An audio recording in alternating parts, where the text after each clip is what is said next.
Equally, another message of condolences goes to the family of Comrade Tito Mboweni and to the ANC. During our Central Committee meeting, we received the sad news of the passing on or the death of Comrade Tito Mboweni, and we sent our heartfelt condolences to him and his family and the broader liberation movement on this great loss encountered.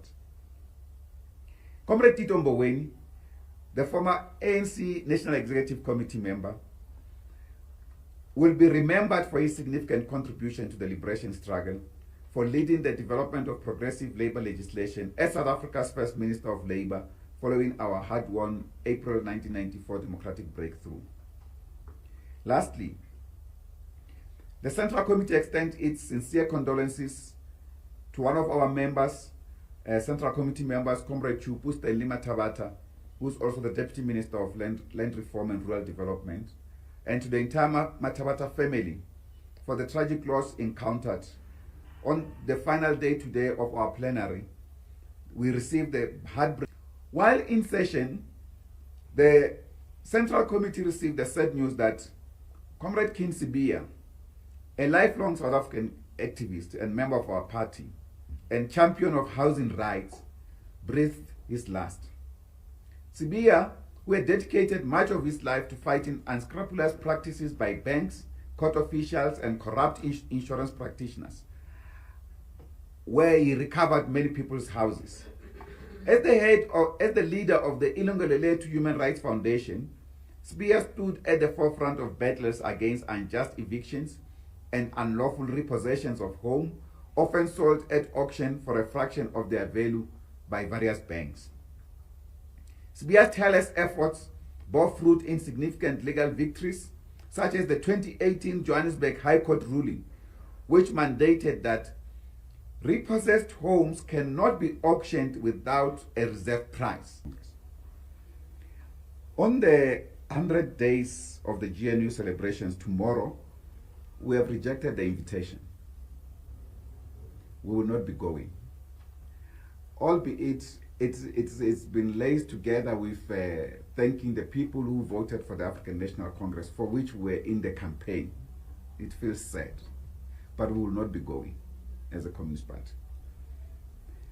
And therefore, on Comrade Tito Mboweni, we think all our comrades, Tito and other comrades, must be respected for their unwavering fight for national liberation of our country in the struggle against apartheid and against imperialism and against colonialism.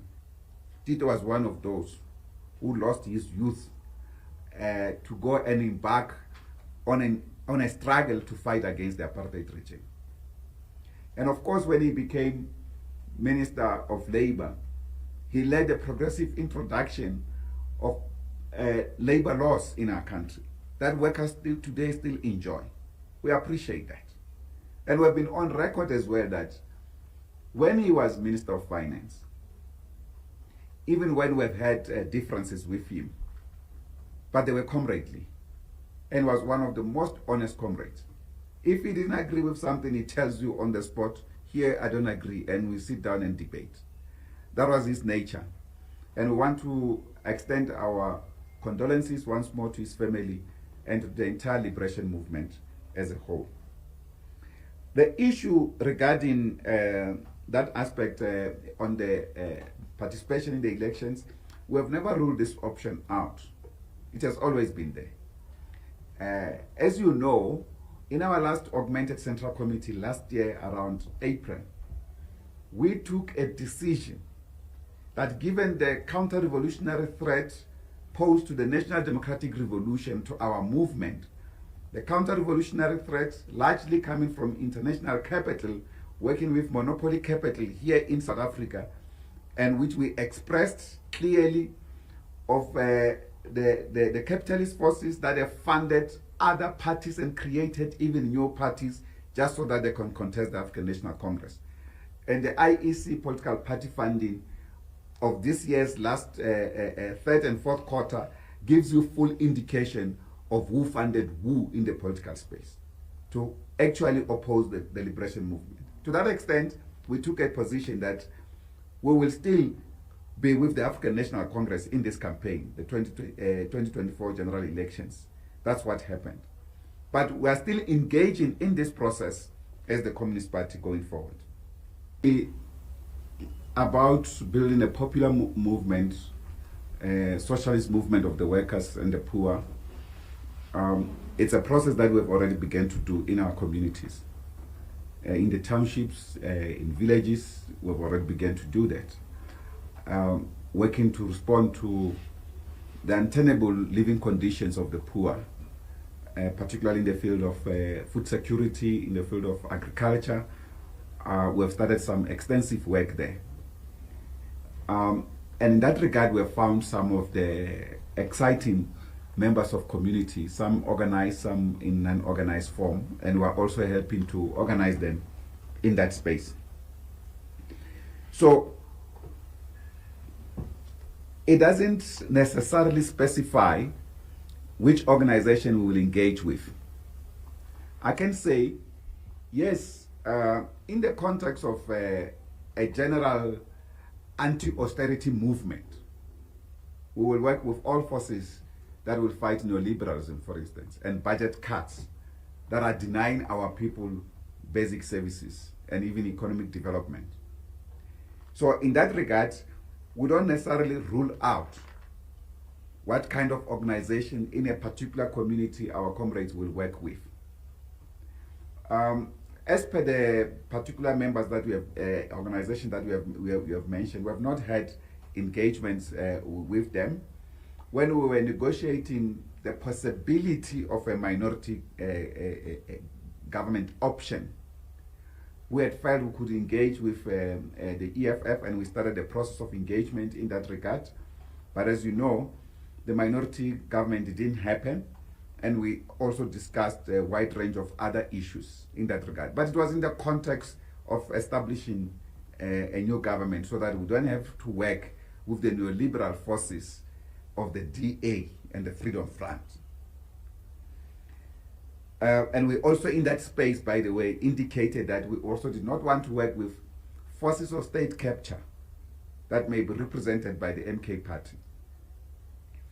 So going forward, we'll engage things on the basis of programmatic issues on the ground. The reconfiguration of the alliance, the alliance reconfiguration process has taken too long,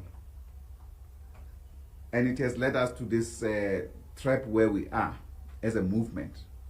The arrogance sometimes of certain leaders, particularly in the ANC, who act on our behalf without us.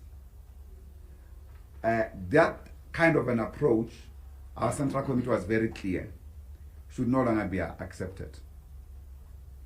Of course, in the context of engagements that have taken place, you know that in 2019, the entire Alliance Political Council, that included some of the leadership of the current leadership of the ANC in the top 7, adopted a framework of a reconfigured alliance document, a joint document. But last year, the ANC developed their own document, and taking us back and even expressing things that we did not necessarily say as a Communist Party. For instance, that reconfiguration will liquidate the African National Congress. Completely irrelevant to that particular process. That process seeks to strengthen the capacity of the revolutionary forces headed by the African National Congress. Equally, the Central Committee reaffirmed the SACP's Red October message by strongly condemning the recent criminal massacres in the Eastern Cape, which claimed 18 lives in Lusikisiki. Some of the people were buried from yesterday. This attack reflects a broader crisis of lawlessness, with communities terrorized by drug networks, construction mafias, extortion gangs, and other criminal syndicates. Decisive action by law enforcement authorities and consistent societal mobilization are essential, leaving no stone unturned as part of an integrated effort required, simultaneously increasing our total productive forces as rapidly as possible to to resolve the unemployment, poverty, inequality, and social reproduction crisis of capitalism.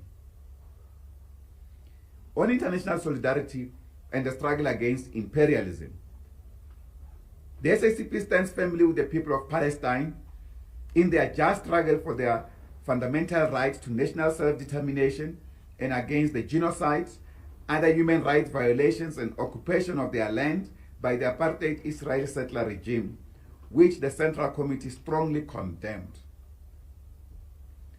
Israel must end its occupation of Palestine unconditionally and immediately, and it must end the war in the Middle East.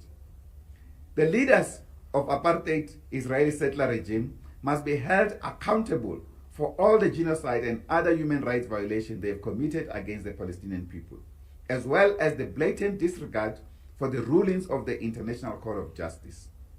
We reiterate our unequivocal condemnation of the imperialist United States-backed Israeli settler regime for the systemic genocide, ongoing Palestinian human rights violations, and illegal occupation of Palestinian land, depriving Palestinian people of their statehood. In the same vein, the Central Committee condemned the Israeli settler regime's attacks, killings, and destructions in Syria, in Iran, and currently in Lebanon. We pledge solidarity with the entire axis of resistance against Zionism and apartheid Israeli settler regime in the Middle East. We stand with the people equally of Western Sahara in their just struggle against occupation by the imperialist-backed Morocco government. The Central Committee welcomed the ANC statement reaffirming its solidarity with the people of Western Sahara and calling to order its International Relations Subcommittee Chairperson, Bheki Mtolo, regarding his utterances on Morocco and Western Sahara. I think he's Deputy to Comrade the DSG. The Central Committee reiterated the SACP's condemnation of the imperialist regime of France for its unlawful recognition of Morocco's so-called sovereignty over Western Sahara. We welcome the recent European Court of Justice ruling that the European Commission breached the right of people in Western Sahara to self-determination by concluding trade deals with Morocco on fish, agricultural and other products from Western Sahara through Morocco. We reiterate our revolutionary solidarity equally with the people of Swaziland and in their just struggle for democracy, and call for the unconditional unbanning of all political parties, the release of political prisoners, and the safe return of political exiles. South African law enforcement authorities must act swiftly in investigating the recent forced poisoning and attempted assassination of Swaziland People's United Democratic Movement leader, Comrade Mlungisi Makhanya, as well as the assassinations of other Swaziland pro-democracy activists, in this case, for instance, Comrade Advocate Thulani Maseko, as well as the abduction of other pro-democracy activists from South Africa back into Swaziland, where they are tried and sentenced to many years in jail. The SACP reiterates its unwavering support for the people and government of Cuba against the ongoing imperialist aggression, the illegal economic blockade, and sanctions against Cuba by the United States regime. We reiterate our call for an end to every aspect of the imperialist aggression and blockade to end unconditionally and with immediate effect. Equally important, the imperialist regime of the United States must remove Cuba from the so-called list of state sponsors of terrorism. Of anything, there's nothing so insulting than this accusation against Cuba as a state sponsor of terrorism. In the same vein, the Central Committee reaffirmed its unwavering solidarity with the people and democratically elected government of Venezuela under President Nicolas Maduro. We send our delegation to observe elections, and the people of Nicaragua, as well as the people of Bolivia. We stand firmly against United States imperialist attempts at undermining their democratic national sovereignty and destabilizing their respective countries in an their anti-imperialist gains.